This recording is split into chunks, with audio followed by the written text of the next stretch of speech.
Hey everybody, welcome to Creating Scenery for Microsoft Flight Simulator. I'm working on that Deep Space Network 34 meter waveguide radio telescope.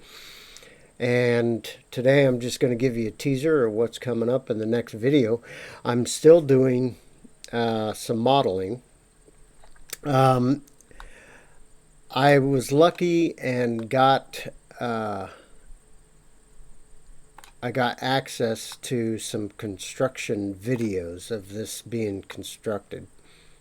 And so I was able to get better detail on the counterweight system, this here, and the tracking teeth, okay, kind of like that. So I was able to see some things finally that I couldn't see before in a lot of the published video images of the telescopes. Now I still have a lot of texturing to do and some weathering of the steel, and this is LOD 00, so LOD 01 and 02 and maybe 03 is going to be a lot less detailed, obviously, because you're going to be seeing it from way out here, and then if you get up close, you'll be able to walk around it. But I still have some modeling to do. Got some more pieces still to do. Got some light masts for nighttime lighting, that kind of stuff. But this is the basic model. I got some interior framing to finish up. So I'm going to continue finishing up that, but I just wanted to show what the next video is going to be about. And that's putting it together, nesting parts together in relationships and all that kind of stuff. But yeah, the DSN, the animation is going to be really, really simple. I have two axes of rotation. The azimuth, which goes around the turntable on tracks, which I haven't modeled yet. So that gives the azimuth rotation, and then the dish itself rotates on this pivot point here, which goes in the x-axis, and then the dish is parented to the stand, so as it rotates azimuthal, so does the dish. I'm going to show you how to do this in the next video, but it's really, really simple.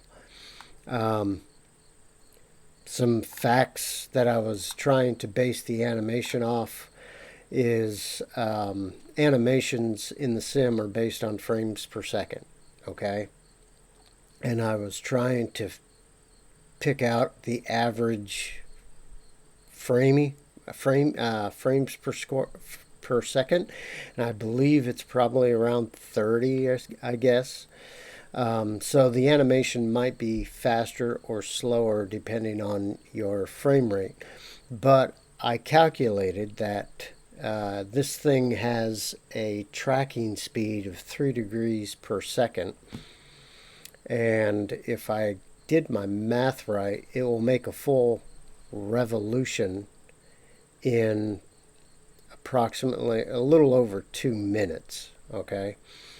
So what I did was I made the frames 3600, anticipating 30 frames per second. So it takes roughly 2 minutes for this thing to completely rotate, and then I have the dish going from one setting, pointing straight up, going out, and then rotating up, pointing straight up, and then coming back down on the second half of the rotation of the azimuth. So this is just a sneak preview. It's not much. I'm more probably excited more about the model itself than the animation. Now there's a lot of these 34 meter dishes, and I will not animate every single one in the scenery, just probably a few here or there. They do run in sync, So some of them will be rotating side by side the same way.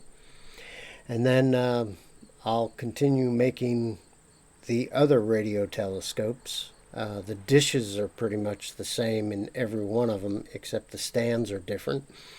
And each site has Madrid, Goldstone, and Canberra each also have a 70-meter dish. So I'll be making those too. So anyway, yeah, this is just a small teaser of what I'm going to show you how to do in the next video. So I hope you guys stick around. Hope you guys